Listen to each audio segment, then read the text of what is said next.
La température dans le fermenteur est maintenant à la température de consigne. On va pouvoir procéder à ce qu'on appelle l'ensemencement, c'est-à-dire l'introduction des levures à l'intérieur du fermenteur. Donc on commence par peser les levures sèches. Je n'oublie pas de faire la tasse et je vais en préparer 30 grammes.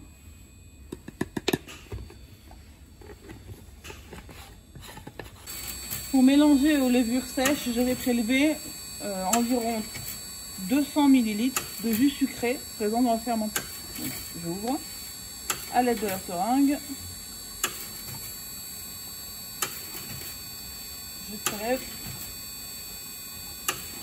le jus.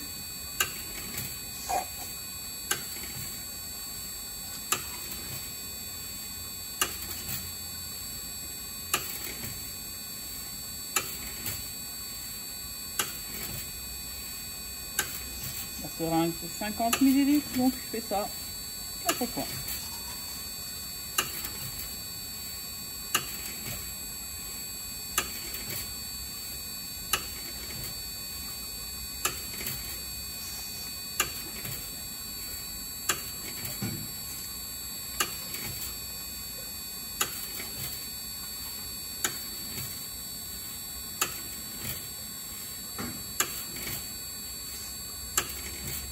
Puis je me dirige vers la paillette centrale, en n'oubliant pas de refermer pour faire le mélange.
Une fois le mélange homogène, je me dirige vers le fermenteur pour réaliser l'introduction des levures.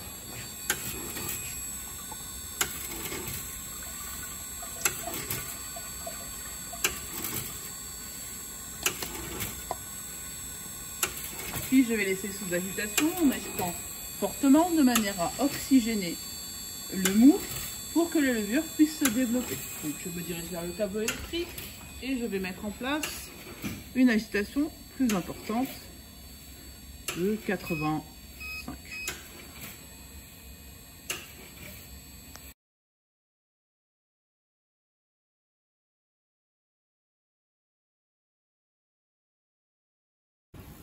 La fermentation a maintenant duré un peu plus de 24 heures. Nous allons pouvoir passer à la rectification discontinue de manière à concentrer l'éthanol produit.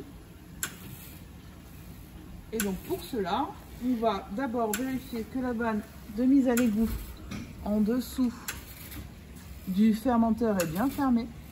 Puis ouvrir la vanne qui est ici. Ouvrir la vanne qui est ici de manière à pouvoir transférer le mou depuis le fermenteur vers l'unité de rectification discontinue. Pour cela, on utilise la pompe de transfert qui est ici, qui est une pompe pneumatique. Donc j'ouvre l'arrivée d'air comprimé. Et on voit une petite circuler.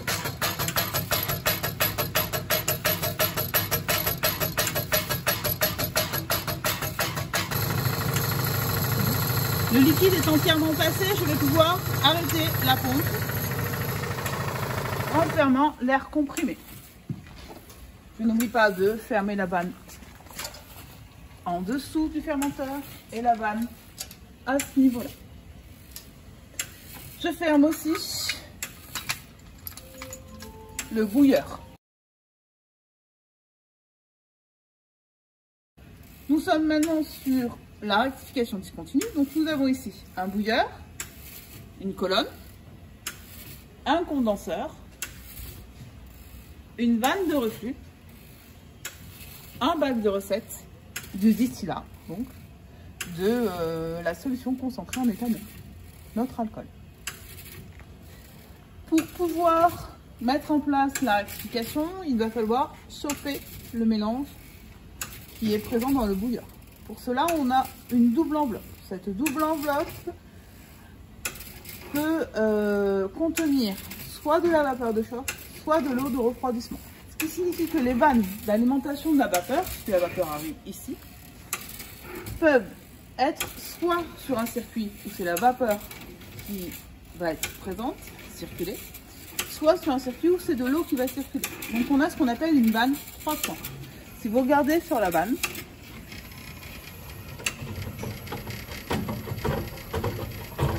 vous avez un L qui se forme, qui va nous permettre de savoir dans quel sens circule le fluide. Ici, il part d'en haut, là, pour aller vers ici. Comme c'est la vanne d'arrivée de la vapeur, j'ai bien circulation de la vapeur dans la double enveloppe. Ici, je vais évacuer la vapeur et la refroidir avant de la mettre à l'égout. Donc il faut que le L soit comme ceci. Ici je rentre, ici je sors. La vanne est dans la bonne position. Je vais pouvoir maintenant mettre en place le circuit de vapeur dans le bouilleur. Donc je récupère les gants thermiques.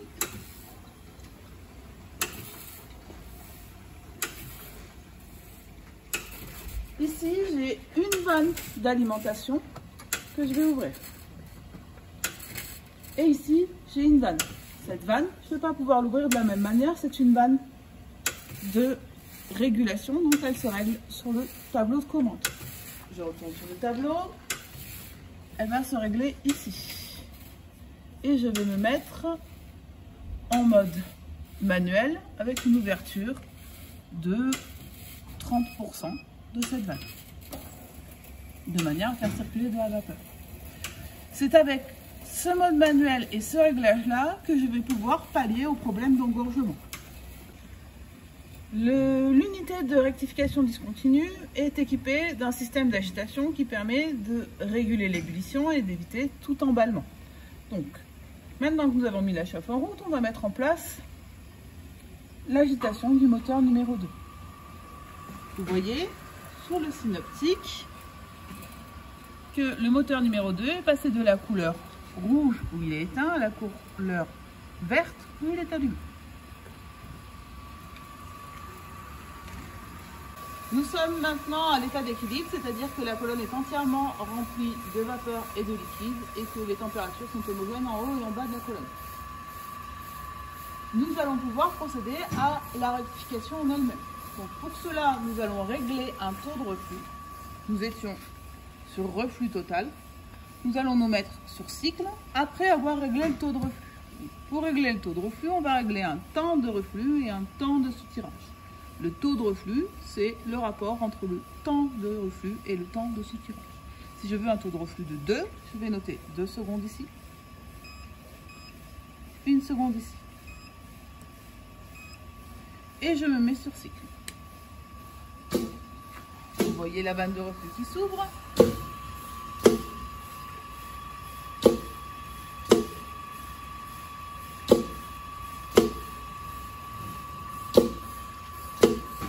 Qui nous permet un prélèvement ici. Ça, c'est la pouvoir.